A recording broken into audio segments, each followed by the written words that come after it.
My name is Scott Lewicki, and I've spent the vast majority of my life in Southern California in the Los Angeles area.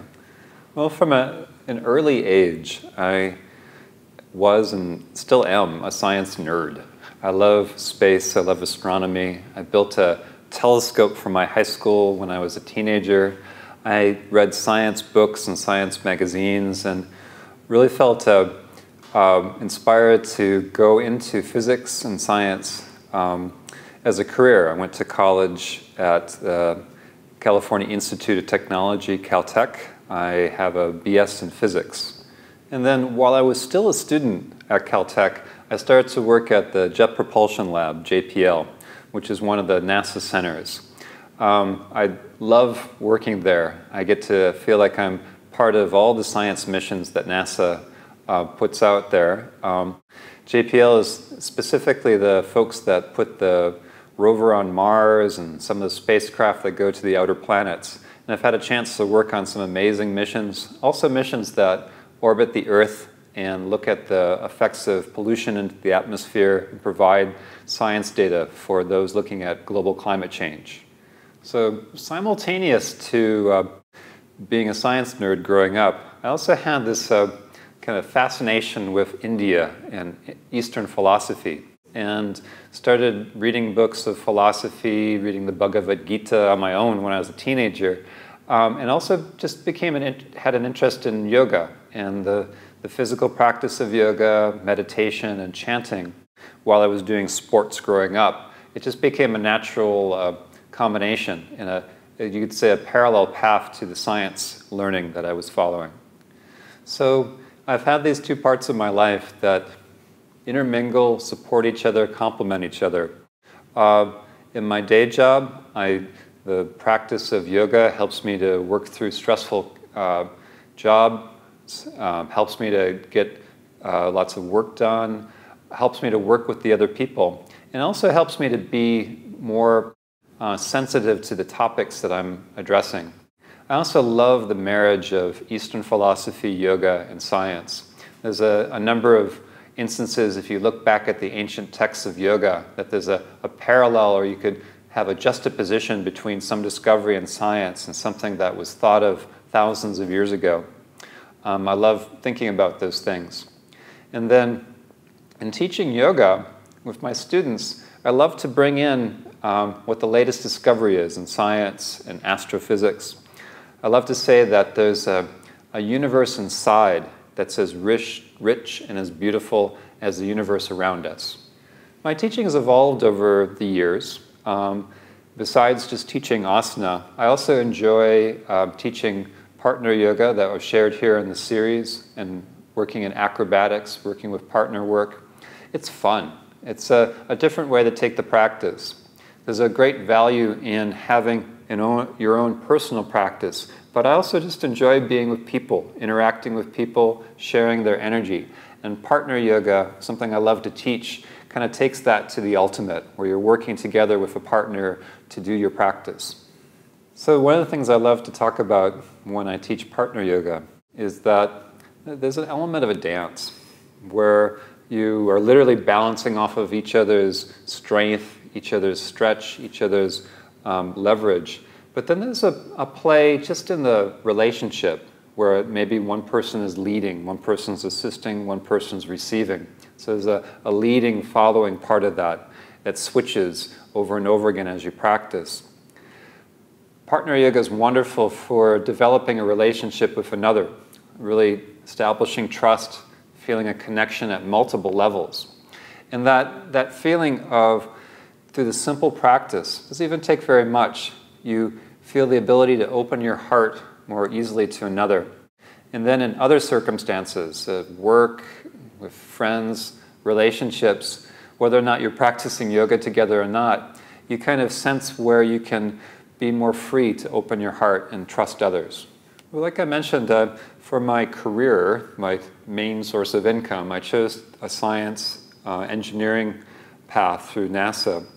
And that brings to me a lot of satisfaction in the challenges that I have in my job and the way that I feel like a lot of my work actually provides information to science, discovery, and also in the work that I did in studying the Earth and helping the planet as a whole. But there's always been a feeling of wanting to find something that's more of an artistic, creative expression. It's something that's been true, a part of me from my heart growing up. And it really came to when I started to practice yoga, and especially teach yoga.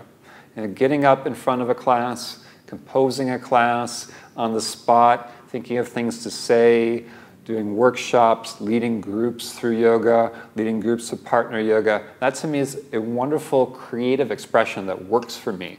Who are my teachers?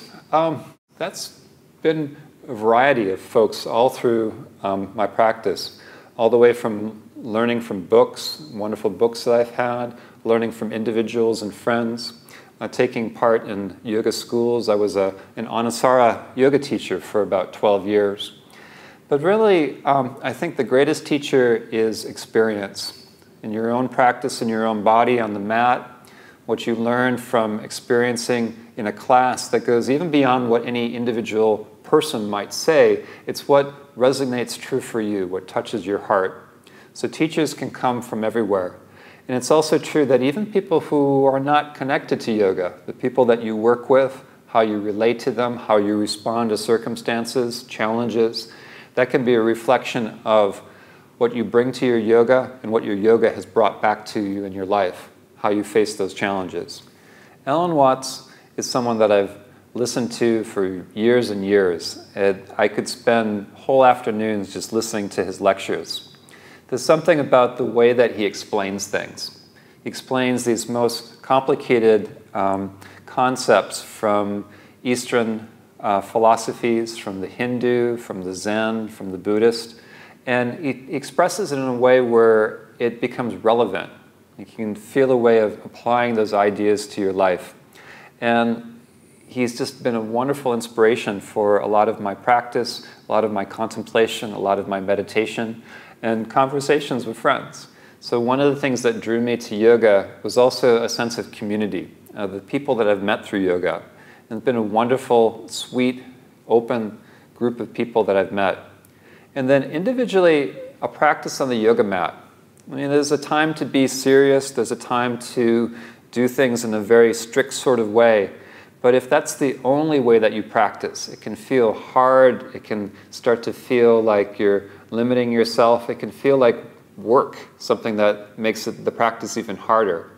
At times when you can smile at yourself, when something doesn't work quite right, you fumble out of a pose, or just in the joy that a particular practice brings to your heart, the lightness of your heart, the excitement, the energy that builds up, if that makes you smile and makes you laugh, then to me you're doing it right. And that's something I encourage very much in my students. I like to say, if you're laughing and smiling, then you're doing the pose right. So how do you know whether your practice is working? To me, something I like to teach in my classes and teach to my students is really the practice that you do on the mat can in many ways be a microcosm, a reflection of the rest of your life off the mat.